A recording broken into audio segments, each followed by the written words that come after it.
Thanks for listening to the Lunch and Learn with Dr. Barry, here to help educate, motivate, and put you on the right path to take control of your health through weekly discussions on topics in the medical field, public health arena, and in your community. And now your host, Dr. Barry.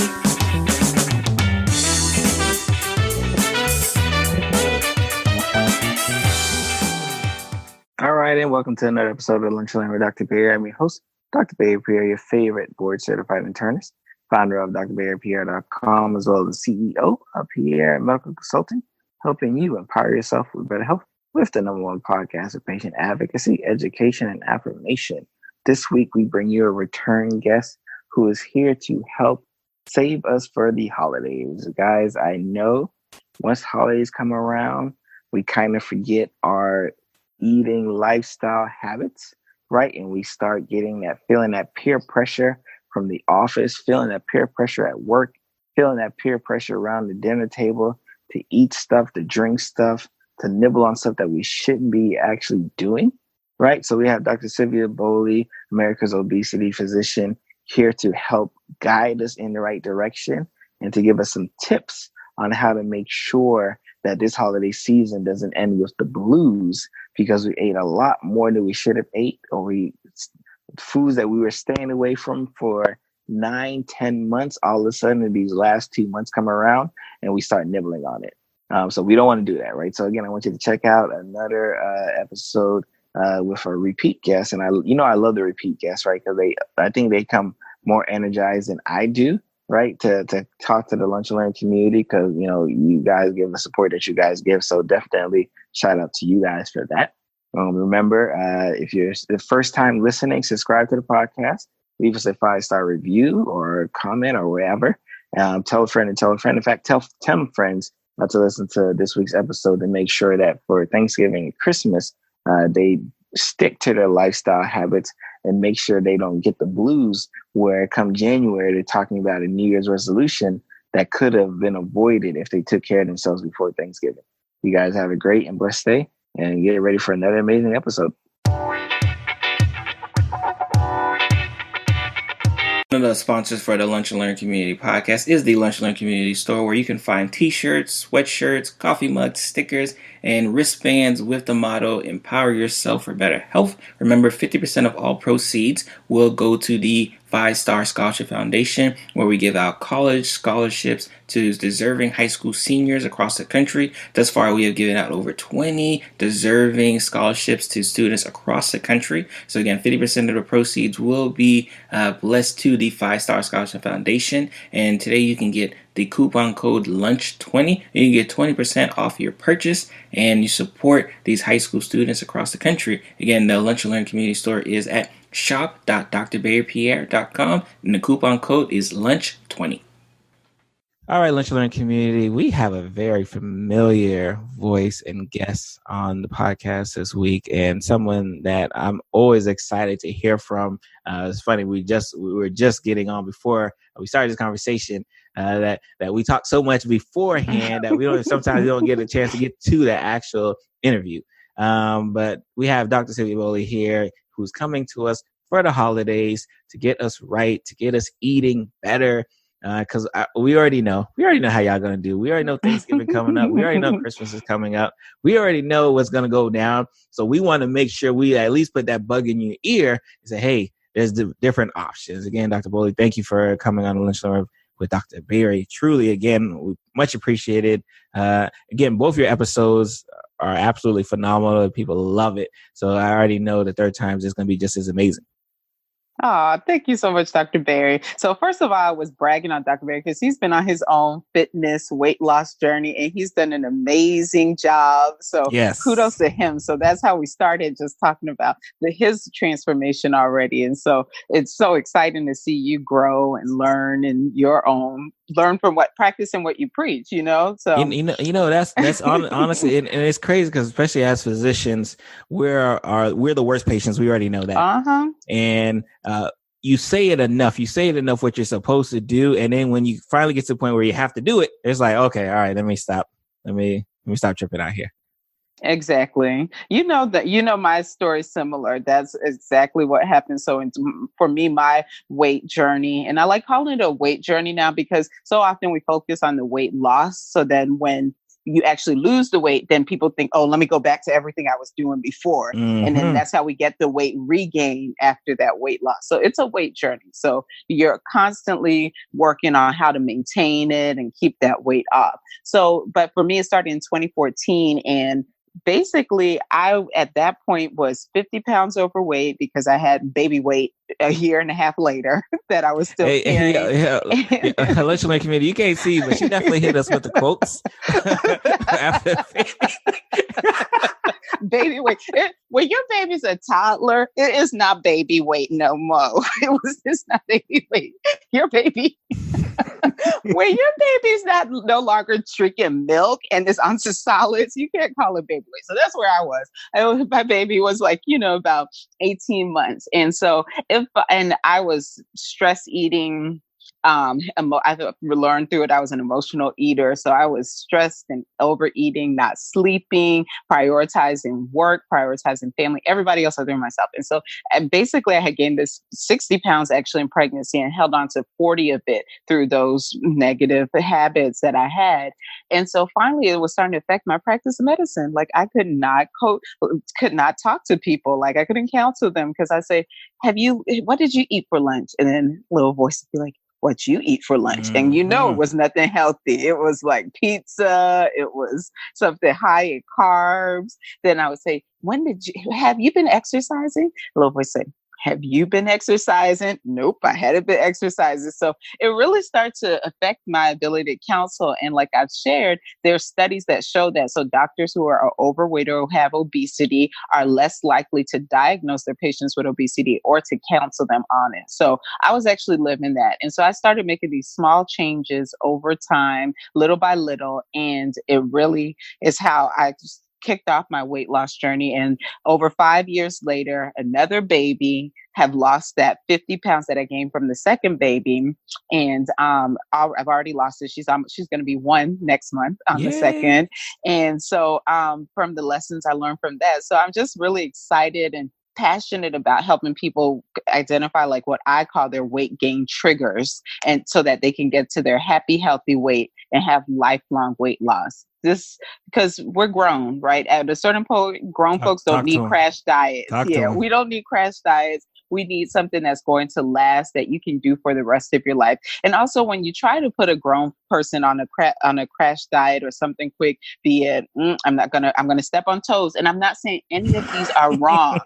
I'm not saying any of these are wrong, which other people disagree. But I'm saying trying to put everybody in one square peg into one box and say everyone needs to be keto, everyone needs to be pale, everybody needs to be Mediterranean.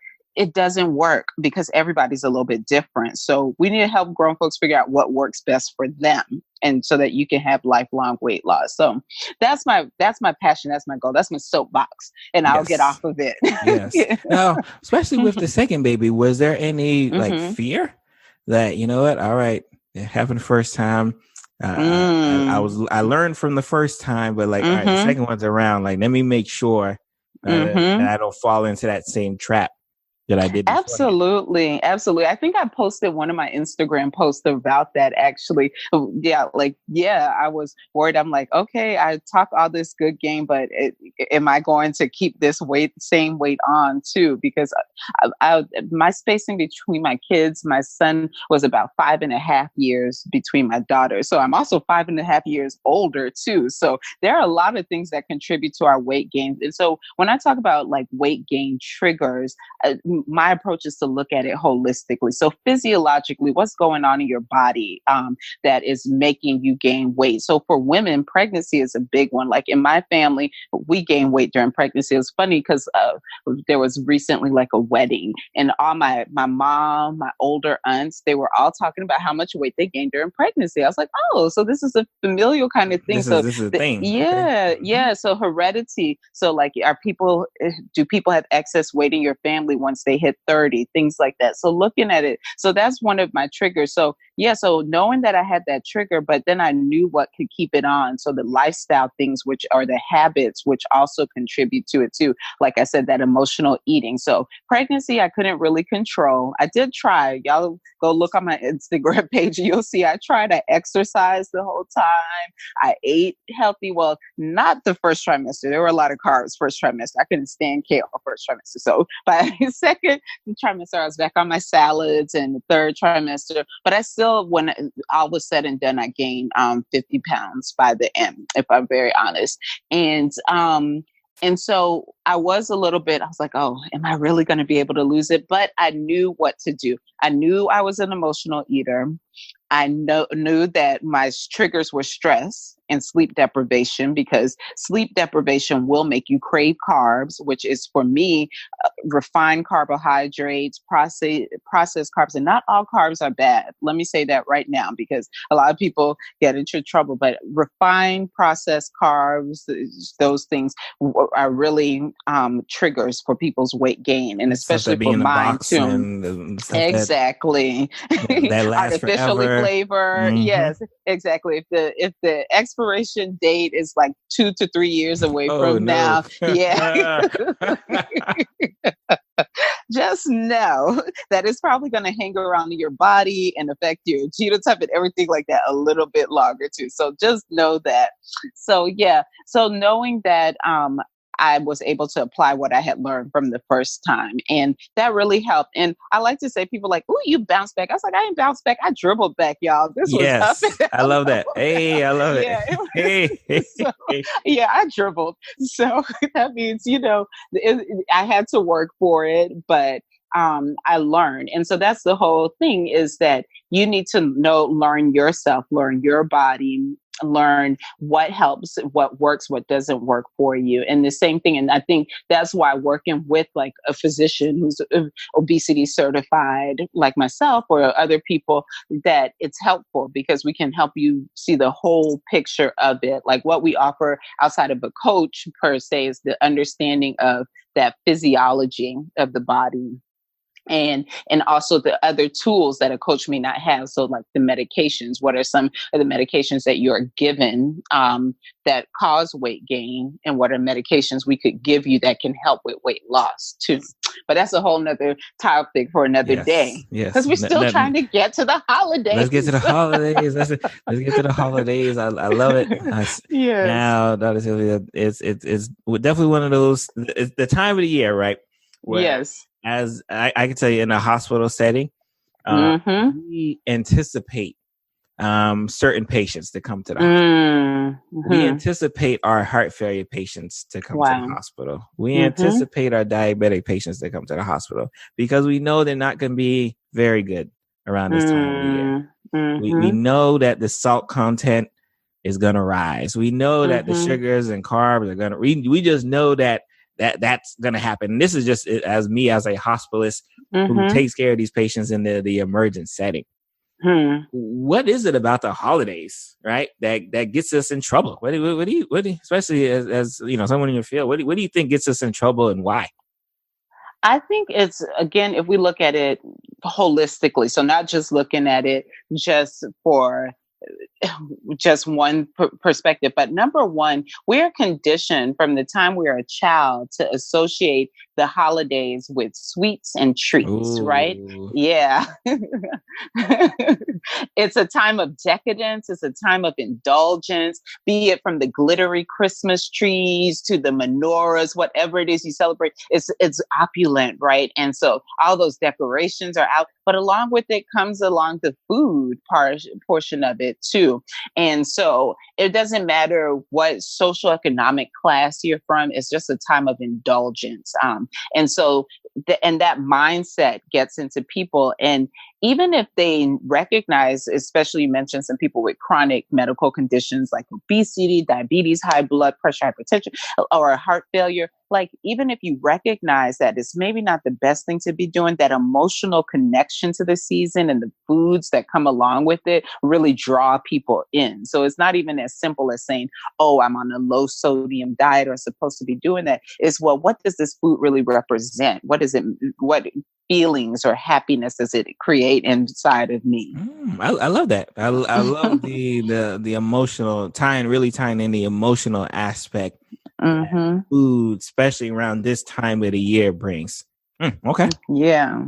So I think that's what really pulls people in. And then there's less restriction. And then as we talk about the actual science behind some of these foods, which, the industry doesn't like us talking about it, these foods are really addictive. They're not just talking, like some people really can't resist. Like, some of these foods. Okay. Some of these high sugar foods, especially these processed foods, they hit the same parts of the brain as drugs. So if you're someone who's already kind of primed to these type of things, or to being primed to addictive behavior, so to speak. And I hate, because once we say addiction, people start thinking it's scary. Like, it's a scary word. I'm not an addict. I'm not a sugar addict.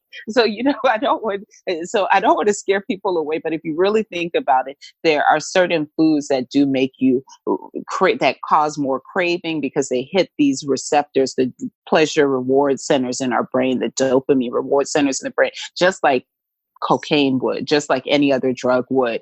And so once you have kind of activated it, you want it more and more. Now, most of us will be able to turn it off. We'll be able to say, okay, that's enough. I should not eat, the whole tray of cookies. But if you're already in one of those high risk groups, it might just keep going, especially if you're in a social setting that is conducive to you eating more and more like that, such as the holidays, those holidays dinners, those office parties, the treats that come into the office. So all of those things and that condition with the two things. So the emotional aspect, and then also the physiological aspect that a lot of these processed high sugar foods really have on the body that make you want more, because it stimulates that pleasure reward cycle as well. When we talk about, especially like the social aspect, because obviously I have, especially over the past 3 months, is definitely something that like I have definitely recognized more and more. Being in an office setting and someone brings cookies and someone brings something that I'm not supposed to eat. How is it that like the peer pressure, and I hate to call it peer pressure because it's not like someone's forcing like some food, but like really the fact that when you look, let's say you look around the table and everyone's eating a certain food that you want, but like you got to like try to fight not to. Like how is like that aspect, especially when we talk about the emotions associated with food. Exactly. Well, I mean, as human beings, right, let's take it way back to caveman types, right? We are socialized and we are wired to belong, to fit in with the group. So it's a thing about belonging and doing what is the group doing and trying to kind of group think, because there was a survival advantage to doing what the group did. Like you didn't want to be the time where the T-Rex was out and you're out foraging, doing your own thing. You need to be with the group. So it's kind of that we still have that innate kind of desire to be doing what the group is doing. I think what is helpful is how do we develop the tools to navigate those situations where we are comfortable in our own skin, number one, that we don't feel like the oddball or feel weird. And two, where we're not coming off as rude because we want to make a different choice from what other people want to. And so that's what kind of makes those social situations kind of awkward, so to speak, because we are socialized to think, okay, the polite thing to do is to eat the cookie regardless of how I feel or what my individual needs are at that time. So I think the hard thing is overcoming that discomfort within yourself that, hey, I know that eating this cookie is not the best thing for me, but I'm not being rude by telling him I really appreciate it, but I just can't have this cookie right now. And also hopefully being in an environment where you have coworkers who respect that kind of your boundaries as well. Yeah. Now, do you find it, especially for the patients you take care of, do you find that much easier to do in the work, scenario where it's more office work or it's more of a holiday party versus when you're at home, right? And it's mom, dad, aunt, uncle. Yeah, definitely. And that's part of what made me want to come out and talk, because I was getting this question so much from my patients and from different people, like, how do I navigate this? And I think it really, again, usually I would say family is greater struggle for some people than work. But also, it depends on, again, identifying your values and having them buy in too. Your family loves you for the most part. So mostly they will respect your wishes and understand what you're doing. But I think also developing some tools. So I feel like, again, if we deprive ourselves too much, especially during key things that are important to us, what's going to happen is we're going to revert back to the behavior we had before. So any lifestyle change that you make should be a true lifestyle change. It shouldn't be a diet. I hate the word diet. Diet has the word die in it. It was meant to die. It's not going to last. It's going to terminate at some point. Okay. So what I'm hoping is you can cultivate a lifestyle change where it is that you can indulge for one meal, but it doesn't lead to a whole week of indulgence, because really you're not going to gain that weight from just that one meal that you decided to share with your family. You're going to gain that weight from eating the leftovers for 7 more days, and then eating all the holiday cookies that come in the office through it. So that's where the weight is going to come from, and stick around from, is from that continuity of it. So I basically tell my patients, what I say is, go ahead. This season is going to be real. It's going to be hard. So don't fight it. A lot, in the sense that interesting. So you're saying like it's going to happen. So don't fight it. So that's kind of the okay. Well, Dr. Barry, don't get too happy. Look, you're running with this. I didn't. You are getting way too happy. You should see his face. I was like, okay, all right. I'm done. I'm already thinking of the meal. Okay, all right, so I can do that. Okay. No, let's take a step back. Let's take a step back before you get way too happy. All right. So step back. What I propose is that you acknowledge it, because number one, I think people try to be in denial, right? And feel deprived. So number one, just acknowledge that it's going to be difficult. But don't feel like you have to cheat. I never agree with cheating, because cheating already sets up like a negative, sneaky connotation on it. I want you to treat yourself. You are allowed to treat yourself. You are allowed to indulge, but only 3 times during the season. So go ahead and predetermine what are those 3 times that you are going to have a treat. So what is most important to you? So what that causes you to do is really prioritize and think about, what is most important to me? What do I value most?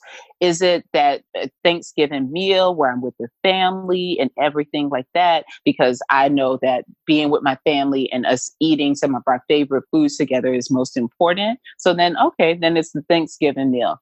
All right, the office party is always lit and they have the best food, food that I will never spend on. So let me go ahead and indulge on the office party. All right, I have one more thing, a third event that I want to indulge in. What will it be? So that you can make be mindful and make a conscious decision about where you're going to spend that.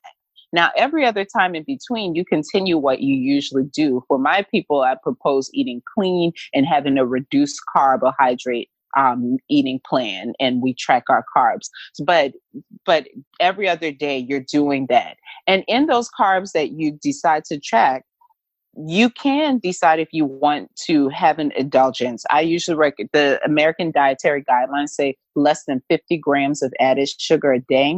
Now, honestly, from a weight gain perspective, that is going to lead to significant weight gain at the end of the year, at least 1 pound to 5 pounds if you do follow that 50 grams added sugar. So I don't advocate for that every day, but during this season, if you say, okay, well, I have 150 carbs that I'm going to eat every day. So I decided that I will someone brought a cookie in. So I'm going to go ahead and allow myself 25 grams for that one cookie. I think that is fine, because you're making a conscious decision and you're not sneaking, you're not treating yourself, and you're not pretending that it's not an issue. So that's what I mean when I say being real and identifying ahead of time what you're going to do. Well, and I love that you talk about, because I know a lot of people will definitely use the phrase like cheat meal. Mm-hmm. You know, that and we're not cheating here. We don't want you to feel like you're doing something wrong. You're indulging at Thanksgiving, because we know it's happening, right? We're acknowledging again, Lunch Learning Community. I'm taking down notes like as we speak. I'm like, okay, all right, acknowledgement. It's gonna happen. It's gonna be hard. Right, next Thursday, when Thursday or Friday come around, we know it's gonna be some difficult. But now that we know how to plan. And you feel like the planning stage is very important, especially for us kind of going into this holiday. Is that where, if we're going to fail, where we typically fail at, like just like in this initial stage right in the beginning? Absolutely. Because rather than preparing yourself for it, you just thinking you're going to go in blindly and be able to undo 30 plus years of eating habits. It's going to be so hard, like, because you don't have a game plan. So I think if you go in so right now, your preparation for Thanksgiving Day, and I'm saying you, but our preparation for Thanksgiving Day starts today. It starts at the beginning of the week, because already you should be thinking about, what am I going to eat on Thanksgiving? And if Thanksgiving is one of your indulgence, and I'm not sure when you're going to play this, but so it may be after Thanksgiving, but is it going to be Christmas Day? Is it going to be that Hanukkah celebration? Whatever it's going to be, but what is your indulgence going to be? What's your temptation time going to be? And is that a time that you want to choose to indulge? Because again, it really may end up being that when you think back on it, you may not really like Aunt Sally's green bean casserole, but you always just put on the plate anyway. You may not prefer the yellow box mac and cheese, because now your tastes have refined and you prefer yours with Gouda and truffles. You don't really want that kind of mac and cheese anymore. So I think it's taking a step back also and evaluating what is important to you, what's a good indulgence for yourself, instead of just giving into what you've already always done. And if you don't plan or prepare, that's what's going to happen. You're just going to give into what you've always done. So when we got the plan, right? Where we've got our plan. We've kind of plotted out our 3 meals that we know that, like, you know what, if I'm gonna enjoy myself, right? If I'm gonna enjoy myself, I'm going to treat myself, indulge. Yeah. Now, how about when after those 3 meals, right? Like, what is the thought process, especially for your patients who understand, like, okay, I can only do those 3 meals. So leftovers, I can't, like all of the other temptations that we know, because, especially when we talk about the holidays, it starts Thanksgiving, but Christmas is right around the corner. So we got like a month of trouble. I hate to call it trouble, but we got a month for some temptation. It's hard to kind of deal with. What type of feedback are you getting, especially like during like the process, right? Like as far as like, I did slip in, instead of 3, I might have had 4. Like what type of feedback are you getting? What type of feedback are you giving, for patients who may fall into that category as well? Well, I think it's all about reflection. So I encourage everyone to keep a weight journal. So in that weight journal, actually, it's a little bit interesting because I have everyone start by writing 1 compliment to themselves. So, and it doesn't have to be weight related, just has to be, something about yourself, like, man, I have the best taste in shoes. These shoes are so cute. So something about yourself, because during our weight loss process, we are so negative. I tell everyone what unlocked my lasting weight loss journey was one of my good friends said, be nice to Sylvia. I like her. Because, I was really beating myself up. I was like, man, I always say I'm going to exercise. I never exercise. I say I'm not going to eat that chocolate cake. I ate 3 pieces, and she was just like, look, please be nice to Sylvia. I like her. And really, once I was kind to myself, once I was nice to myself, that unlocked everything, because then I was able to say, well, why am I not exercising? Is it because I actually have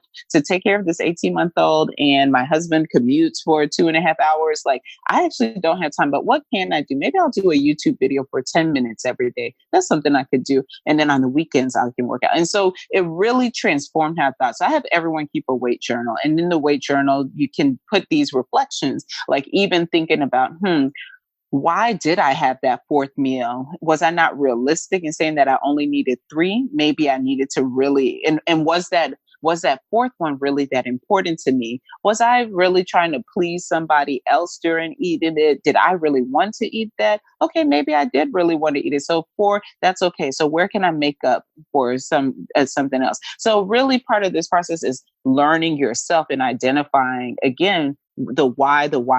So often we're focused on the what, which is the weight, that we're not focused on the why behind it. And that why is everything, because once you understand your why and your motivation, as I've said for myself too, and everything I'm saying to you guys is stuff that I've done. So like, I have not gained weight during the holidays because I have followed this same approach. Now, that being said, once again, it's about you. I don't want to say put everyone in a cookie cutter box, but in general, this will work. But if you find you have 4 things that you need to indulge in, you need to think about it. And then I go even deeper, because I say, well, in that indulgence, especially if you're adding a 4th, then you need to choose one of 3 categories. You need to choose sweets, savory, or spirits. Which one are you going to indulge in? So do you want spirits? Okay.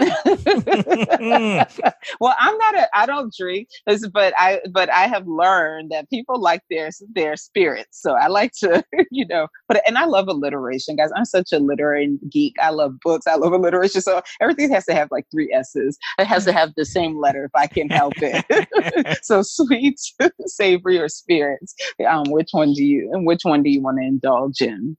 For that meal, that particular meal. So that's to say, like, if you're going to go hard on dessert, like, and I'm not saying go hard, like eat a whole cake, but if you're going to, have an Ethel's famous pie, then go ahead and cut back on the actual meal. So maybe instead of that rice, you're going to go ahead and do a salad instead. Or instead of that mac and cheese, you're going to go ahead and do the sweet potatoes or something like that. So just balancing things out a little bit. Now, is there, because I already know someone's going to ask, is there certain foods that you're just like, come on, like, don't even, like, don't kid yourself, avoid it. Or you're like, you can eat it, but like, where do you kind of fall in line? Because someone's going to ask, like, well, should I just go ahead and avoid the fried turkey, or should I just have a little, like, what? Because they're going to ask, is there certain foods that they should probably just stay away from this holiday season so they don't get in trouble? Well, it depends on, again, what your goal is. If you look at the literature, one meal is not going to be the thing that is going to end the deal on your weight loss. One meal isn't. So I say, is that turkey really that important to you? Have you been like dying to try the Popeyes fried turkey? Like, if you have and you can't stop thinking about it, you just really, really want to taste it, then go for it. So, but, have a sensible piece, 2 hands, so then portion control it. If you know that you love macaroni and cheese, that's your indulgence, then okay, you can have the macaroni and cheese as part of it. Now, is it high in carbs? Is it high in fat? Absolutely. Is it something that you should be eating for a whole week? No. But if you want to have that, you can have it. But one of my patients, and one of the things we talk about is actually maybe putting them in muffin tins so that you already have them portion control for you, or maybe in small ramekins, as opposed to dipping in that big ladle or something like that. Some people are actually bringing a portion control plate that they bring, and then no leftovers too. So they're taking a portion control plate with them to Thanksgiving. So that'll help them put everything into portions appropriately too. So I think, I, again, don't like do's and don'ts for adults, because I find the more you try to tell people don't do this, don't do that. Yep. Yeah. It kind of creates the craving. They're like, actually, I do want that a little bit more, So I'd rather you really think about how much do I value that? Is that something important to me? And then make that determination. I love it. And that's so true, because once you put folks in that category, say, no, I want you to like not do this, not do that, like they become so intrigued, and they almost want to test the water, right? They almost want to say, I know she said I can't eat this, but like, what is one piece? Right? What is one piece gonna do? What is one exactly slice gonna do? That's okay. I love it.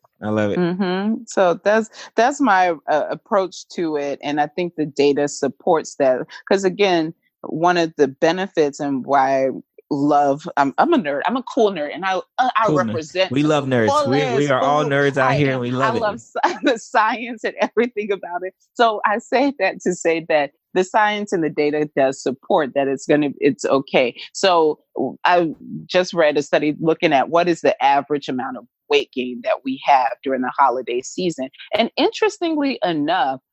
Now, granted, it was a very small study and a bit homogeneous, as all these things usually are. But the net weight gain was just a pound for the holiday season. Oh, wow! But this was very interesting, right? But this was in patients though who had a BMI less than 29. So people who had a BMI, so body mass index, so that's again your weight in kilograms divided by meters squared.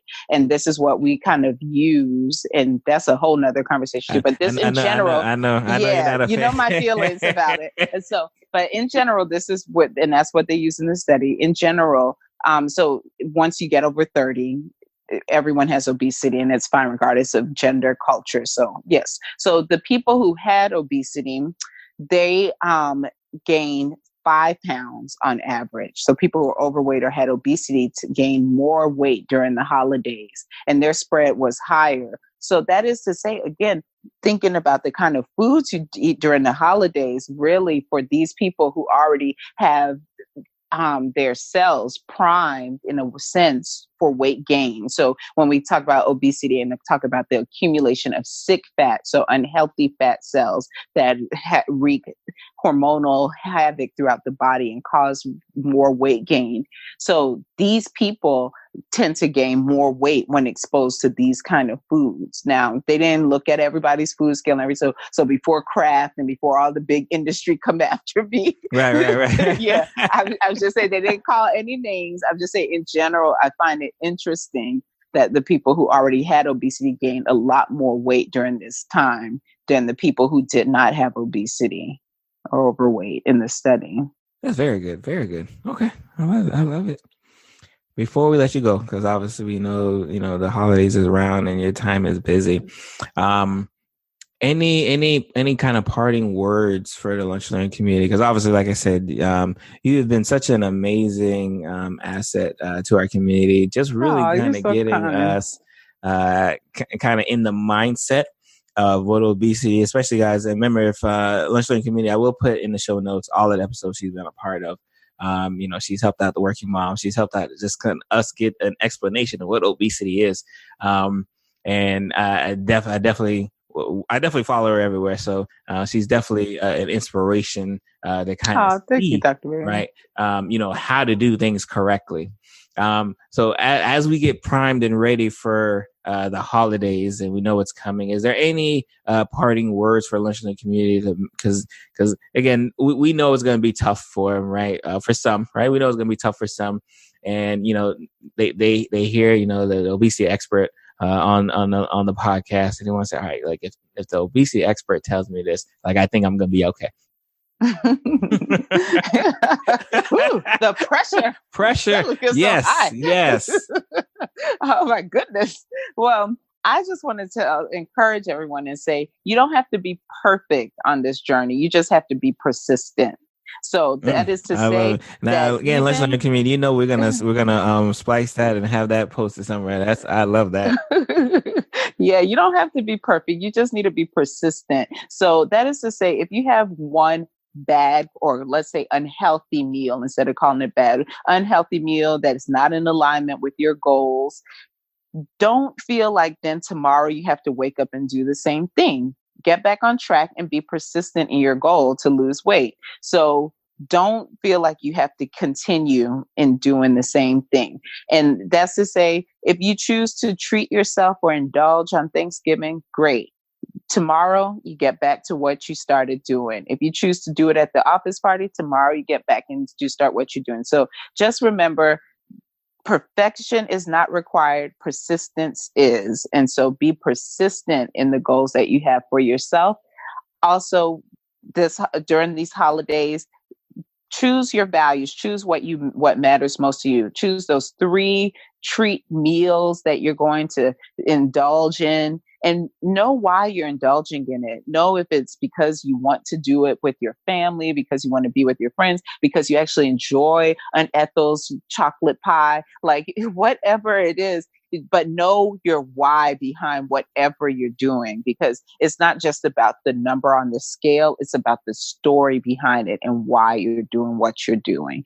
And that's what's going to help you get to lasting weight loss. So that's basically what I have to say. I told y'all, I knew she was going to knock it out the park. I had dropped that. I surprised that question on me too. So I already knew. Because I already knew. I was confident. I was like, oh, she's not going to let me down. She's not going to let us down. Sylvia, where I've obviously on the past few episodes we've talked about it, but where can people find you, follow you, get into your motion, get into your world of what you do and how you do it? Oh, wonderful. Well, you can find me on all social media platforms, but especially on Twitter, on Instagram, and also on Facebook. So I give you inspiration and share my own weight journey. And I definitely am not perfect, but I am persistent. And so you get to see what a fit foodie looks like, because I do like my food, but I try to, balance it with fitness and also with healthy food too. So seeing that variation. And then I also have a website, www.drsylviagbollie .com. And you can find me there. And I enjoy speaking. So if people want me to come out and speak, I'm happy to do that. And also I like writing. So if there's things you want me to write for you, I'm happy to do that as well. So yes, I love it. And she's not lying, because I think she dropped a picture. I think it was today. I'm recording this on the Monday. It was like a salad with some avocado. It looked so good. I like my salad. My salads never look. My food never looks this good. Like I'll eat the salad and then some grilled chicken, and I'll throw a little color. But her food just looks amazing, right? I don't even call it healthy. I'm a foodie. I love looking. See, and that's the thing. So that's another episode too, Dr. We just stacking up episodes, right? Yes, because like people always. So when I'm a foodie, right, and because my parents are restaurateurs, my parents catered and everything, had a restaurant growing up. So I grew up just immersed in food culture. And when I was trying to lose weight, it was very challenging because so much of what I enjoy is food. But what I did is challenge that energy into how can I make healthy food as delicious as possible? Because even if I'm trying to lose weight, I'm not going to punish myself by eating gross food. So I just need to figure out like what are new spices I can use, what are new flavors, what are different things that I can do to make this healthy food taste good. And so that's just my approach to it. So it needs to look appealing, it needs to taste good. So yeah, I deck out my plate each day because or find cute little containers to put my lunch in, because it just makes it more appealing, especially if you're eating a kale salad when everybody in the lunch is eating Popeyes. True story. So, you really got to make your food look really good. I love it. I tell you, I'll be so jealous. I'm like, see, my salad don't never look. You're so funny. This is what social media does. But this social media got the angles and the lighting. So yes. No. She definitely do it up. Again, thank you, Dr. Sylvia, for an amazing episode as always. We're gonna get this out. We're gonna get this out before the Thanksgiving crowd, so they can be ready. Right, temptation's on the way, but Dr. Sylvia is here. You can do it, guys. We can do it. We can do it, not you. We can do it. this is going to force me to be accountable and posting so that you guys can know too what I'm doing as well. Okay.